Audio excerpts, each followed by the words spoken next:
At the end, so I just wanted to share about some of the basic like needs of life. Um, I don't know. It's just been way too cool learning so much about what life is because we're totally wrong about it in society.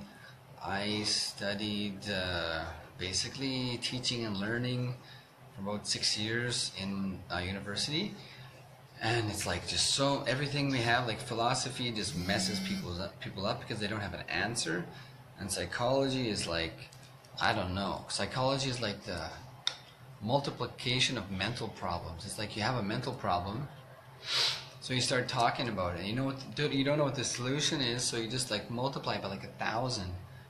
And anthropology is like the total complete or totally incomplete study of the history of humanity. It's like if you're not focused on like the enlightened civilization of Hindus,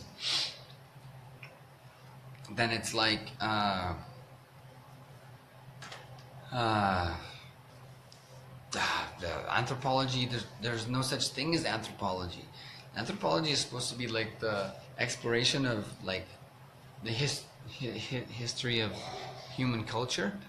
If you're not like at least 90% of that study, or at least 80. Yeah, way over half of that. It has to be anyway because it's meaningful. But most of your anthropological study has to be learning yogic sciences. Otherwise, it's not a study of culture. It's a study of, you know, ineptitude. So, yeah. So all this stuff, and then history is just a lie. From the Western perspective, like they're only talking 10,000 years back and saying like we lived in caves, and it's like, what are you even talking about? So all these different subjects, and it's like, where's the meaning? So then to come here to Swamiji and learn and how he can talk on any topic and link it to like what is the meaning and how should it be used for enlightenment, and then every subject can be tied into Vedic tradition, like even surgery, chemistry, metallurgy, aeronautics, of course astrology, and of course history, right? Everything, spiritual healing, of course yoga, all this stuff, how to use your body, right?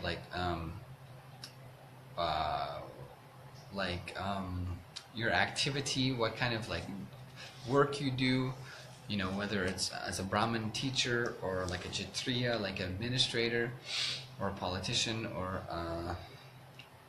member of the military, or like someone in the merchant field of producing and trading goods, or someone in the food production, land ownership field. So these kind of things, and so everything and the possible could happen in life. How to deal with relationships. What is the relationship supposed to be between spouses?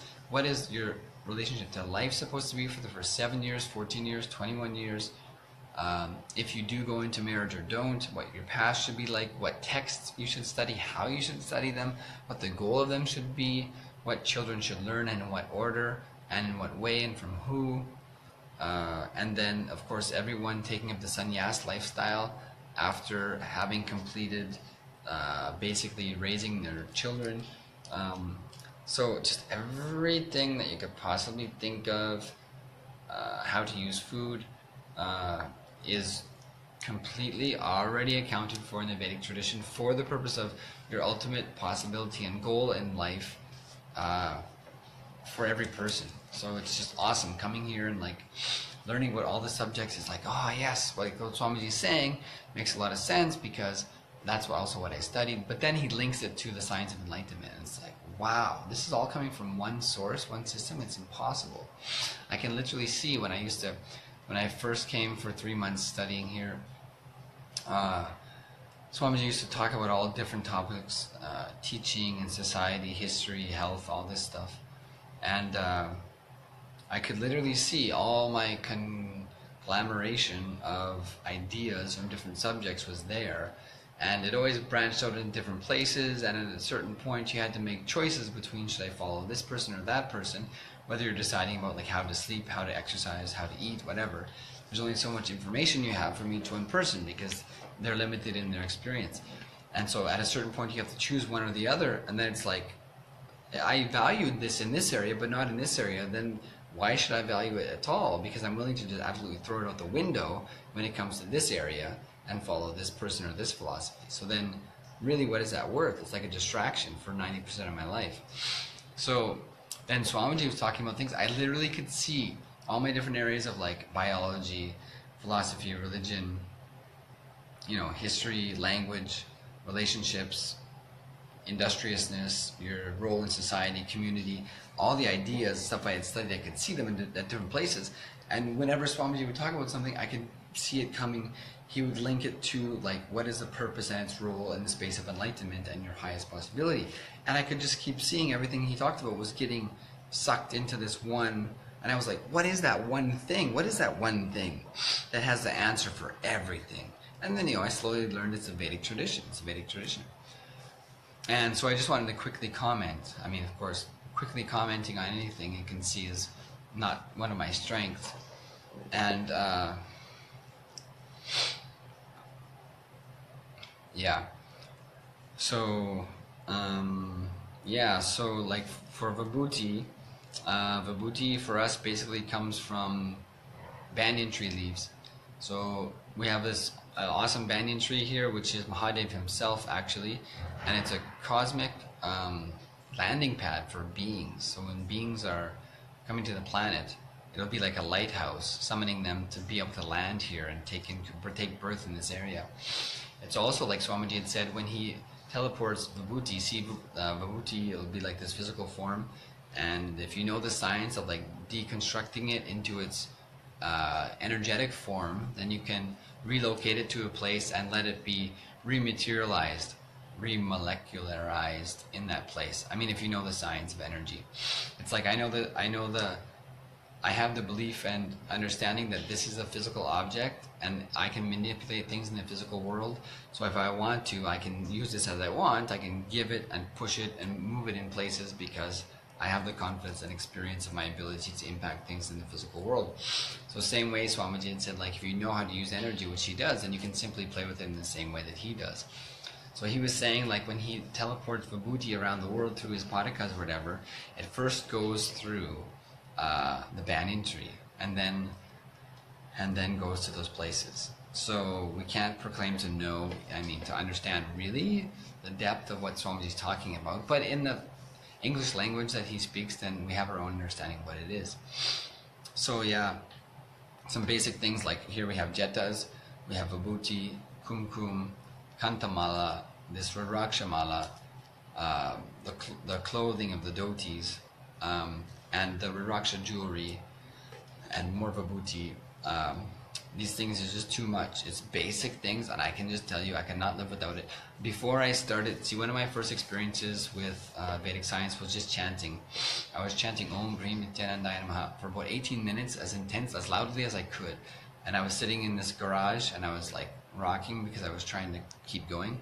And suddenly, everything became brighter, and I became very silent, and I could hear the chanting going on. I was not so much doing the chanting, I was hearing that it was happening.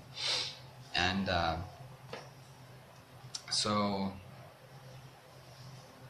that was one of my first experiences with Vedic tradition and with Sanskrit language and like the power of creating vibration.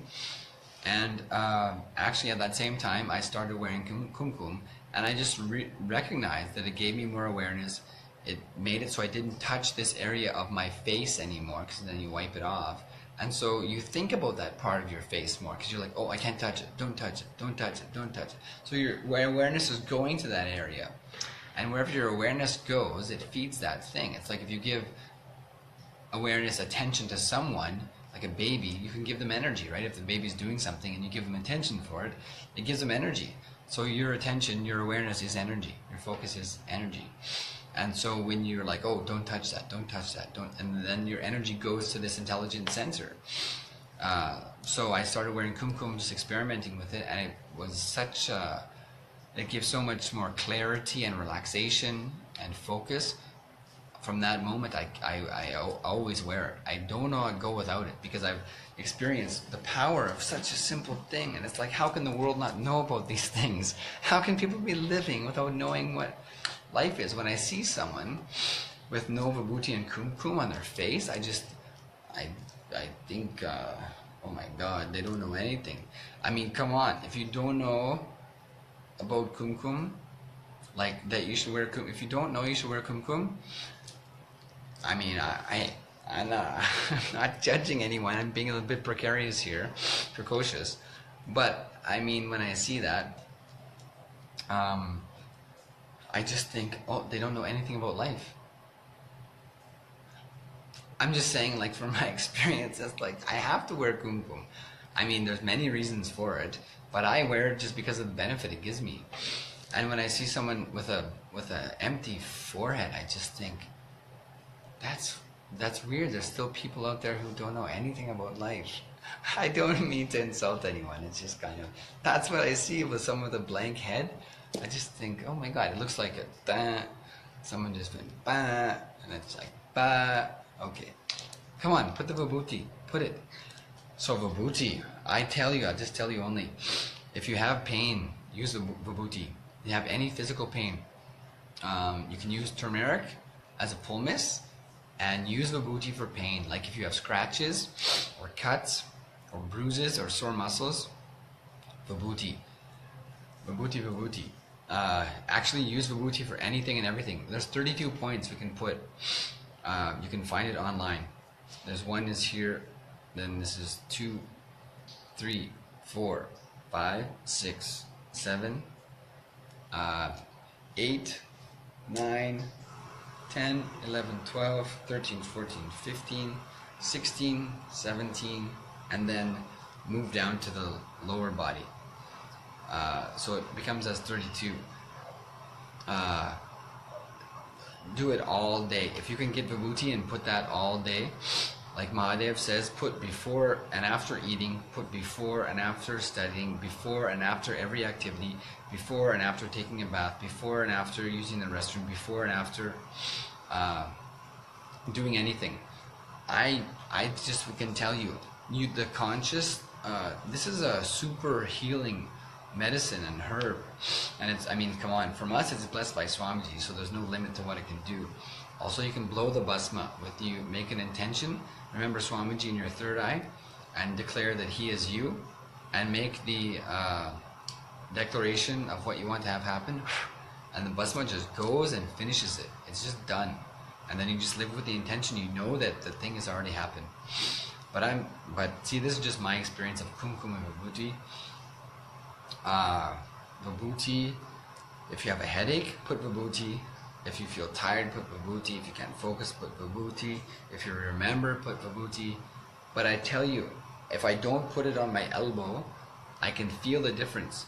And there's a place on my, you put it on the ribs, and if I put it like high on the rib instead of directly on the rib, I can feel the difference.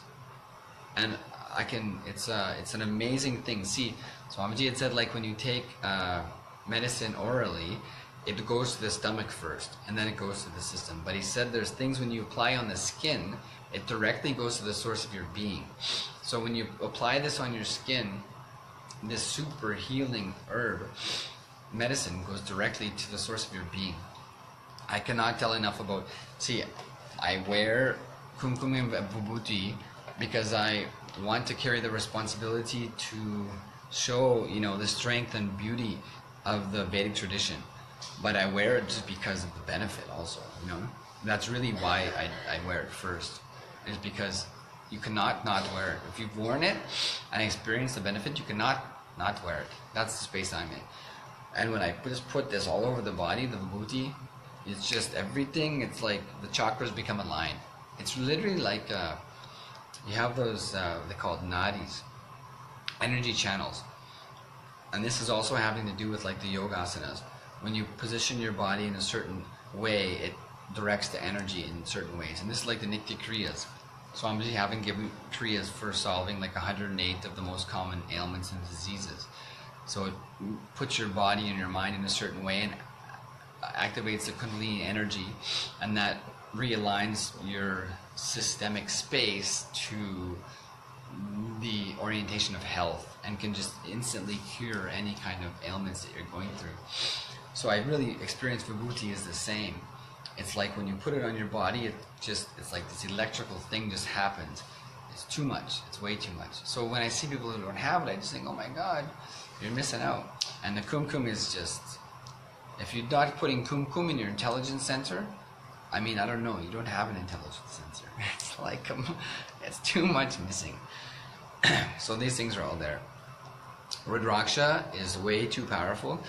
It radiates massive amounts of energy and holds massive amounts of energy. So when we get it blessed by Swamiji, then it radiates this high frequency. So whenever your body or your system may fall into a lower frequency, it can compensate for that, literally.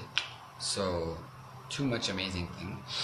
This one is the activation of your energy center. This is like the source of your individualized energy, the Vibhuti, the Vishuddhi chakra. So this little bit of pressure puts a constant remembrance, constant awareness on this area, which energizes the chakra. So it gives you more and more energy. If you're ever feeling tired, just put your awareness on this area of your body, and chant the Mahavakya, and you'll just be able to go on for hours blissfully. You can even visualize you don't have a head, that just here, just the energy is coming out. And same thing with the mala that is touching the heart center, so constant remembrance of Swamiji, his presence. This is the cosmic cell phone. This is a direct line to Swamiji. So the other thing, there's too many things. Also the copper band. Like, first things you need as people, you need to have mala, because this is Swamiji. It directly, you ever need anything from Swamiji, just that's it. Just hold it, think of him, tell him, that's it, it's over. So for basic, these are the basic things needed for life, I'm telling you. So you need a mala, then you need the copper bracelet. This will purify your blood also, and this is Nityanandam. So remember living in the space of Swamiji. So then the mala, there's no point in living if you don't have a mala, because directly from Swamiji. And then same thing with the wristband. You need to have this. It's a remembrance, seeing the shiny objects, remembrance of like Swamiji's grace. You have to have these things. Vibhuti and kumkum is needed just for, if you have a body, you need Vibhuti and kumkum. So it also touches the heart center, so it's a reminder of it, energizes your breathing and your heart chakra. And then it touches Ananda Gandha, which is like between the navel and the heart, which is the chakra on the energetic level, where your physical body meets the cosmic consciousness. So it's like basically on the energetic level, the subtle level, where all the 7 chakras would meet would be Ananda Gandha, the Ananda Gandha chakra that Shankaracharya talks about. And so it's basically where your physical body meets the cosmic energy. So it's where Swamiji initiates us to be healers, where we can put our awareness to express his healing energy, to heal other bodies. So it directly falls on Ananda Gandha. If you can see right here, that's exactly my Ananda Gandha. My navel is down there, my heart's up there, right in the middle is exactly where Swamiji's dollar sits. So this is like activating, see, all my chakras are activated. This we have the pressure from the pull of the jatas, the weight of the hair. So each one will be like into a square, and the amount of weight will be pulling on that section of hair, you can see. So that section of hair is completely activated all day long. So Sahasrara chakra is activated. Through the kumkum, the Anya chakra is activated. This Kantamala, the Vishuddhi chakra is activated. The Mala, the heart chakra is activated. And then here Ananda Gandha chakra is activated. Then I also have, I don't know about the lower chakras right now, but I know that I tie dhoti directly on the waist. So if necessary, it can be activating the Jataragni. But I cannot speak directly right now from my experience about that. So all these things then, Swamiji told that the breathing in the male body is centered on the right side. So when we have this little bit of pressure, it creates the awareness on the left side and focuses the flow of energy more on the left, so it balances the breath. in the male body. Too many things. Like usually when we wear like those pants and stuff, like those tube pants and a belt, it's like you cut the bottom part of your body off. When you're wearing these flowing dhotis, you just feel like you have a covering on your body because that's the social norm. It's a social, like socially agreed way of clothing your body. But and so since we're yogis and doing yoga and the body is very highly energized, we get and we sit on the floor. So you're more connected. You're touching your knees more when we're eating. We're bending over the food plate, eating with our hands. So much more connected with this kind of thing, rather than cutting the top of the body off from the bottom. So we just have 3 simple pieces that basically hang nicely on the body. So there's not like the belt's so tight. You see people, their belly hanging over their belt. This creates so many problems in your life. It gives me so many mental problems actually. Breathing problems, digestion, hypertension, heart disease, just from wearing those belts that are so tight. I see, people have so much self-hatred, self-hatred to treat their body like that. So, beautiful way of living, just 3 strips of fabric that we're wearing. So simply can be provided in any way. In the spiritual color, this kavi color gives the spiritual remembrance. So different colors evoke different emotions. So this kavi color evokes the spiritual energy. And of course it's from Swamiji. So everything we have as sannyasis, brahmacharis should be only this color, kavi color. So everywhere you look and see, you see the kavi, the remembrance of Swamiji's grace. So yeah, so this is it. Then Swamiji gives a beautiful initiation to listening. So we get the ear pierced with this awesome 6-bead Rudraksha Sundaravara.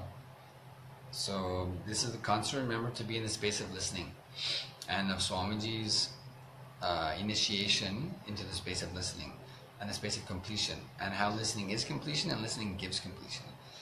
This is one of my, this is the only thing in my entire life that I've never lost.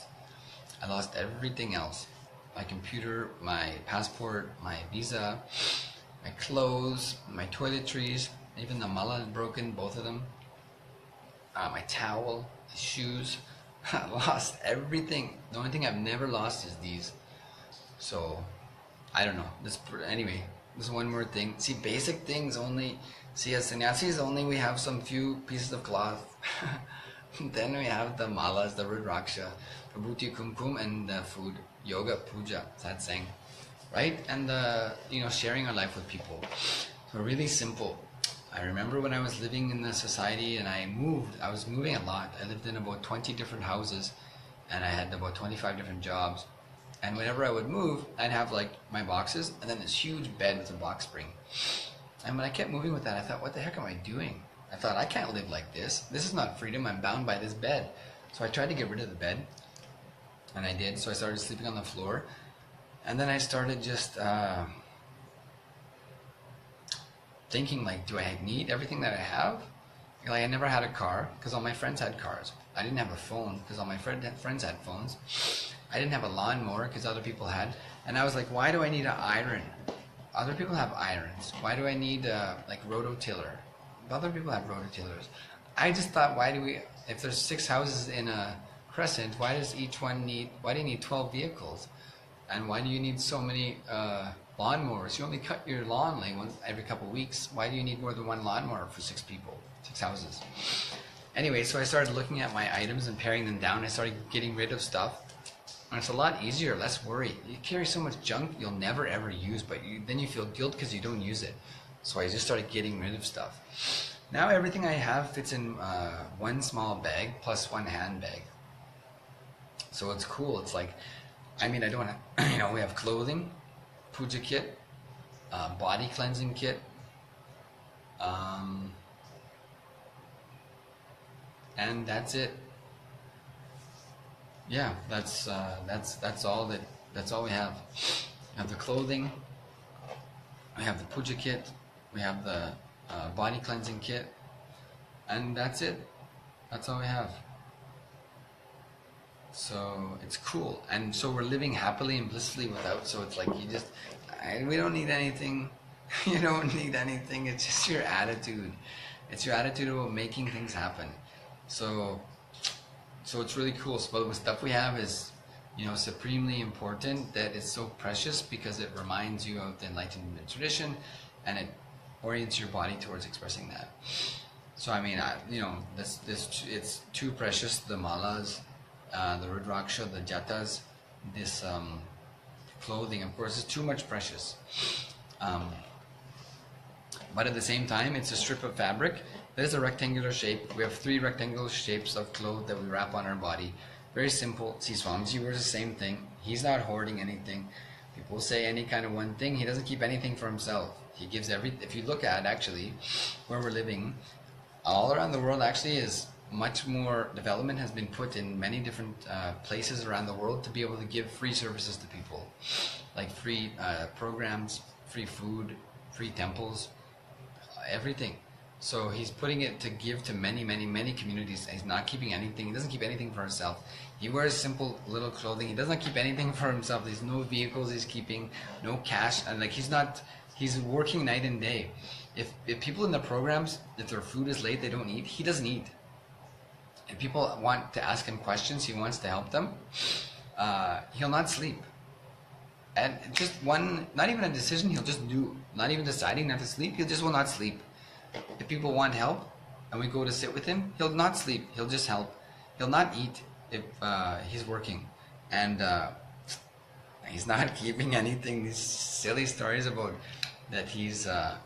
see, the Vedic tradition is that gold is metal that radiates the highest frequency. That's why we give it to the deities, so that the deity radiates the highest frequency and we get the benefit.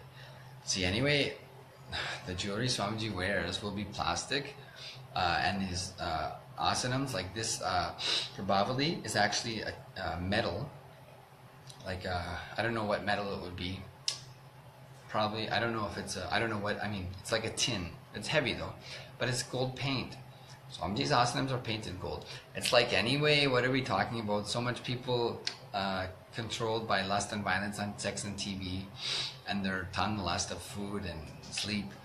So then what? We're supposed to just go sit in an empty room and like find meaning? No, let's make the deities beautiful, sparkling jewelry and gold. See, Swamiji is the leader of millions of people and leader of the whole world. Should he is his responsibility to look good. See, he's not just living in the forest with Naga Babas. He's responsible for the whole world. Whether you're a doctor in North America or you're Naga Baba in the forest, he's responsible for everyone. So he's responsible to dress and live in a way that he can interact throughout all those communities. So he's responsible for that.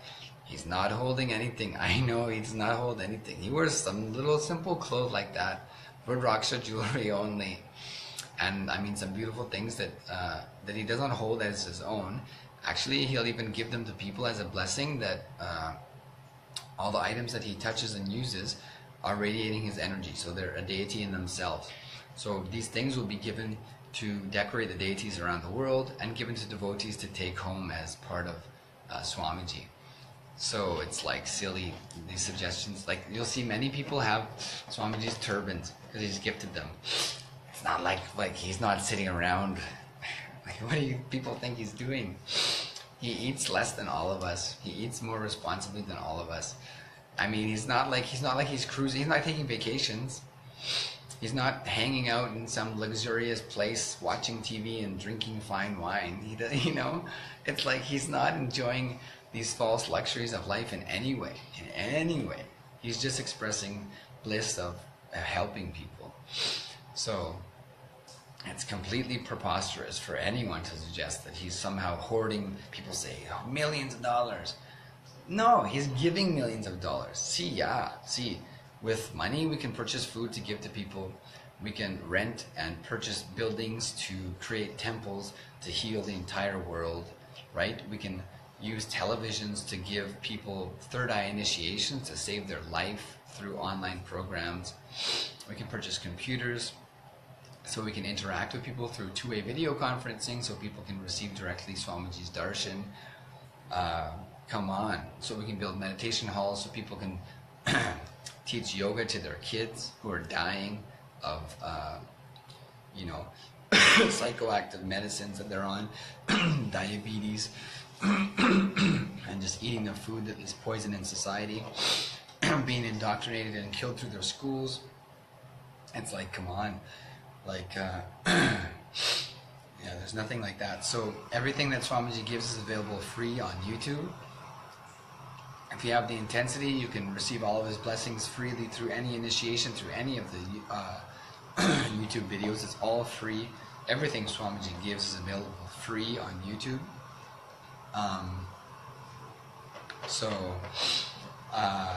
But money can be used in society to purchase food to give freely to people. Like the traditional kind of like, I don't know, rich person who is in it for the luxury. What will they do? They'll eat like opulent foods, right? And live in like ridiculous palaces with lots of cars and women, right? And usually alcohol. Or they'll be doing really extravagant things like visiting I don't know what, like tropical places or whatever. They'll be going away to get away from things, right? Being alone, finding ways to amass more and more money without using it. I mean, or my life was like that, right? Lots of food, lots of entertainment, lots of like trying to build time alone where no one can be around you, and I mean that kind of thing, right? So I'm just not doing anything like that. His clothes are the simple clothes he's worn his whole life, just one strip of fabric, right? The jewelry he wears is not his. It's gifted from people because he's responsible. See, if you're just one person living by yourself and not doing anything, then it's like, then that's fine, right? But if you're the leader of the entire spiritual world, if you're a spiritual guru for millions of people around the world, you're the leader of Hinduism, and you're giving, everything freely that society needs to, like 400 different temples around the world, then you're responsible to look good. Not just be good, you also have to look good. People only can accept if you're cleanly kept, you're nicely dressed. It's so stupid and preposterous to suggest anything else. So Swamiji wears simple dhotis and different jewelries. It's not like Swamiji's sitting like, what does he do with the jewelry? What do you think he's sitting around like hugging the jewelry saying, yes, I'm so fulfilled through the jewelry? He's working night and day with no sleep and no food and meditating to find new ways to give free initiations. Everything he gives is available free on YouTube. He's giving it all free. So give us a break. And you look at how much free stuff, we fed 2.5 million people in January during Swamiji's Jayanti celebration. Free food.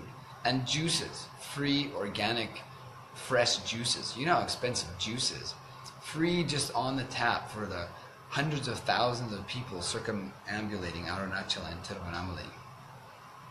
Like, give it a rest.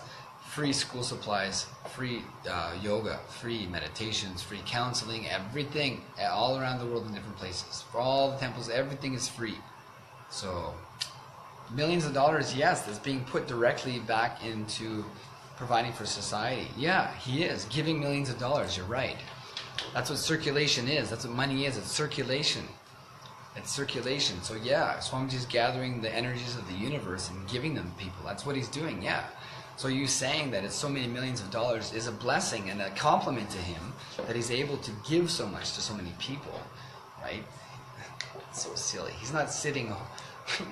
It's like, what do you people think? He's sitting on a treasure chest full of gold coins, feeling fulfilled by how much gold he has? He's just giving. The more that he's able to see, everything is donated anyway. Everything is donation here. It's inspired people to give to other people, to give through Swamiji, because they know he'll give the best thing. It's like, so anyway, so it's just preposterous what people are saying. We have the most beautiful deities in the world that are exported all around the world. Reviving the authentic Vedic tradition through the science of enlightenment. Such a joke that like somehow he's gaining like pleasure from money or something. It's such a silly, it doesn't make any sense at all. It's so funny. How does that even see? When I was living in the society, I was feeling like, I felt like I had to have stuff But then when I had this stuff, it was like, oh my God, I need to use it. So having stuff was not a blessing for me. It was like, oh my God, so much anxiety. So now in this lifestyle, it's like Swamiji is the greatest example. Mobilize people and things and money to be able to give more and more things to people. So it's like that's the space that we're living in, is that, yeah, everything's available to give. It includes money. People are like, it's because they care about money that they want to blame other people about having money. It's like, no, we want to channel it to give it to more people. This is the intelligence of the sannyasi, using all the possible ways to give more and more things to more and more people. So it's not like we're gathering gold and sitting on pots of gold. It's like that concept doesn't even make sense to me anymore. I understood at a certain point I want to have nice clothes, I want to have a vehicle, I want to have telephones, I wanted to have like a speaker system or something, right? But for what purpose? To be fulfilled, right? But I got all those things and realized fulfillment didn't come from there. Fulfillment came when I came to Inner Awakening. Swamiji showed me that everything's inside of me. So that fulfillment, then I went back to Canada and I was like, walking around and I was thinking, yeah, so how much money do I really want, you know? And I was like, do I want $1 billion? Would I trade what Swamiji gave me for like $1 million? And I realized, no, I wouldn't. I really wouldn't. Why? Because I was very clear that that was not fulfilling. The fulfillment was inside already happening. So anyway, yeah, so all these awesome things. The Jatas gives you this awesome Kundalini boost, and when you keep them on the top of your head, it focuses the energy on the Sahasrara. So the Kundalini boost goes at the top of your head. Too much stuff, and these armbands are awesome. They're constantly like energizing your arms and purifying the blood, which is importantly channeled through this area of your body. Same with the copper strip. So anyway, you cannot trade this for anything. As far as I'm concerned, living this authentic Vedic lifestyle, you cannot trade for anything. Of course, it's Swamiji's blessing only, which is worth more than... What are you going to do with money if you don't have fulfillment? You're going to try to eat it and it's going to make you sick. So it's funny when people... It's funny when people say that Swamiji is like hoarding money for his own like luxury and fulfillment, because that concept doesn't even mean anything to me. I can honestly say that. I'm not that old of a person in that sense, and I had some experience in society, and I used to own a lot of different items, and I had some money, you know. But that concept, it doesn't make sense to me anymore. That having things is gonna... See, we can use the telephone for some purposes, making videos, and the computers and these things for functioning in the earth. But it doesn't bring... It's not necessary for fulfillment. It's a tool of to help you express yourself in one more way. And so in that sense, it can help channel your fulfillment. But having stuff is more of a problem because you have to maintain it. It takes more responsibility. You have to maintain it, the cost of it, the usage of it, the monitoring of it, whether you're signing it out for people, how are they using it, how long is it going to last, is it compatible? Having stuff is more of a problem than a blessing, you know?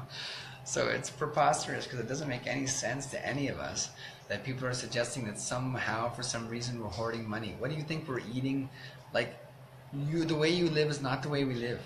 We're not like lusting after some kind of, like, what kind of food do you think we're using our money for, like to fill ourselves, right? We sometimes go without food. We wake up really early for a cold bath and for yoga without food. We'll do the first like 6 or 8 hours of our day without eating. Like, what do you think we're lusting after, right? We don't have any possessions, just the like clothes and rudraksha and the enema pot and the puja kit. Like, what do you think we're lusting after, right? It's just the opportunity to understand more about Swamiji, to experience it more and give it to more people. And that's an intangible thing. we're nothing about this. Like, it doesn't even make any sense. What do you think we're building a lot of houses? And then we escape and go and hide in the house, and then that's fulfilling for us? It's not fulfilling for us to go hide somewhere. It's not fulfilling for us. What's fulfilling is listening to people and sharing with people and giving people solutions. We're not building some palace somewhere on some island and go disappear there. See, the one time we went to Thailand, 800 people came as a program, as their vacation, spiritual vacation, Swamiji blessing them all. We didn't go hide there. We took them to a beautiful place and showed them a beautiful way of living and showed them the truth of your own conscious experience and power as a gift to people. It was not that we went and hid there and went for a 2-week vacation, like eating and drinking foods. And I mean, I don't even know what people watch movies. I don't know what you're suggesting we're doing with millions of dollars that is needed. Whatever we need to do in our life doesn't require money. Like whatever you need to be fulfilled and be powerful and express and share doesn't require money. The money just gets in the way. It's a distraction. Like we're not. I don't even know what they're suggesting we would be doing with money if we were hoarding it as luxuries. When you read, what we got lots of TVs. We're watching 25 TVs at once and eating all kinds of food. It's like we're not doing that. You know, we're eating organic, vegetarian, non-GMO Bhagashastra food. You know, made by sannyasis in a completely granite monastery kitchen. Like, so anyway, it's just funny for people to say that. I mean, if anything, yeah, we love Raksha, right? We love Raksha. And we love to decorate deities, you know, and we love to get conscious experience from one of the world's greatest leaders, who's a leader, direct personal leader, who knows people by name, millions of people. So yeah, we in a tradition, the Guru, we love and honor the Guru because he's the giver of life. So he has to be nicely dressed. He has to be nicely presentable. And we decorate our deities and living deities in beautiful, sparkling, shiny, lovely things we love to look at. Swamiji is not getting his fulfillment through his jewelry. He's fulfilling us through the jewelry and teaching us how to live ourselves. We all have to become the Guru like him. So it's just funny, the suggestion that somehow he's like, see, if he was needing fulfillment from outer world things and money, we'd be in a big shit pile of trouble, and we're not. He's giving a solution. Like I said, if anyone wants help from him, they go ask him. He'll simply help them and not sleep. I've seen it with my own eyes. Someone will come and sit and ask a question, and it'll be like 2 a.m, and he'll just start listening. And then we have to go for satsang in the morning, and he's there. I've seen. It's not even a decision for him. It's just a happening. If he's busy in the listening with people and helping, he'll not even stop for food. Actually, that's a concern for us. We have to make sure that we try to find time to feed him. He's just giving. He's just giving by his nature. So, anyway, so this is the gift he's giving. And the beautiful way of living Vedic tradition, very simple lifestyle. We have the Yagnopavita, this initiation, or we have the Atmalinga. So every Shiva devotee has to have a Shiva Linga on your body. And then we have the Yagnopavita. This is the holy string of the initiation into Gayatri Mantra. So, anyway, so simple, powerful living, best possibility, pare away all the stuff that's not needed, only bring what's needed, conscious experience from Guru, and express it in the simplest, purest, easiest to replicate way. The scientific way referenced in the original scriptures, that is the science of enlightenment, reproduced by many enlightened masters and the living incarnation, and through our experience by his blessing. So anyway, that's it for now. Thanks for, the opportunity for me to see what's going on inside and share more passion, opportunity that Swami is giving us. So we'll see you all again later. Thank you so much.